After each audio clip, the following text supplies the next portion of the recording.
चाय एक ऐसा पेय पदार्थ जिसे इंडिया में नेशनल ड्रिंक की तरह माना जाता है और कई लोगों का तो दिन इसके बिना शुरू ही नहीं होता। मैं ठीक कह रहा हूं ना? लेकिन क्या आपको पता है कि ये जो चाय शब्द है वो इंडियन नहीं है? जी हाँ गाइस, ये चाय शब्द इंडियन नहीं है बल्कि ये शब्द चाइनीज शब्द चा से इंस्पायर्ड है। पर सवाल ये, फिर इसे हिंदी में क्या कहते हैं?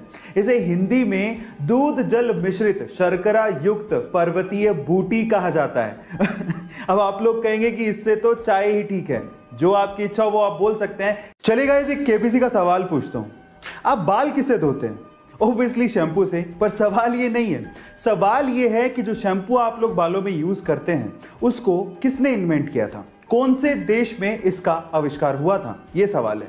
क्या आप जानते हैं? चलिए मैं आपको बताता हूं। शैम्पू का आविष्कार किया गया था हमारे ही देश इंडिया में। जी हां गाइस, और इसके बारे में एक और इंटरेस्टिंग चीज बताता हूं। जब तक शैम्पू इन्वेंट नहीं हुआ था लोग अपने बाल मिट्टी से धोया करते थे। और क्या आपको पता है कि जो शैम्पू वर्ड है वो कहां से आया? वो संस्कृत भाषा के चंपू वर्ड से बनाया गया है। चंपू का मतलब होता है मसाज। है ना इंटरेस्टिंग फैक्ट? साल 2020 तो पूरी तरह से कोरोना वायरस के हत्थे चढ़ गया, लेकिन ऐसा नहीं था कि साल 2020 में जितनी भी खबरें आई वो सभी की सभी बुरी थी। इनमें से कुछ खबरें काफी अच्छी थी, जिसमें से एक खबर स्कॉटलैंड से आई। क्या थी वो खबर? मैं आपको बताता हूं। स्कॉटलैंड पूरी ही दुनिया का इकलौता ऐसा देश बन गया है जिसने इस महामारी के दौरान महिलाओं के पीरियड संबंधी प्रॉब्लम से रिलेटेड जितने भी प्रोडक्ट हैं वो अपने देश में फ्री कर दिए हैं। इसका मतलब यह है कि सैनिटरी नैपकिन और इसके जैसे कई प्रोडक्ट जो कि महिलाएं पीरियड में इस्तेमाल करती हैं वो स्कॉटलैंड में फ्री ऑफ कॉस्ट मिलेंगे। स्कॉटिश पार्लियामेंट ने इसकी अनुमति दे दी है। गाइस, अगर मैं आपसे सवाल पूछूं कि इंडिया का मोस्ट एजुकेटेड या फिर यूं कहें कि इंडिया का मोस्ट क्वालिफाइड पर्सन कौन है, तो आप लोग क्या कहेंगे? क्या आप उनका नाम जानते हैं? चलिए मैं बताता हूं। महाराष्ट्र के श्रीकांत जिचकार जी को इंडिया का मोस्ट क्वालिफाइड पर्सन कहा जाता है। अब ऐसा क्यों?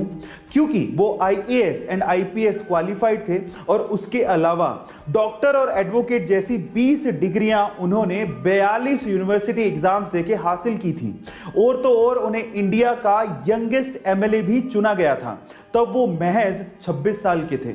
गाइस, 2004 में उनका देहांत हो गया, लेकिन आज भी उनका नाम शान से लिया जाता है।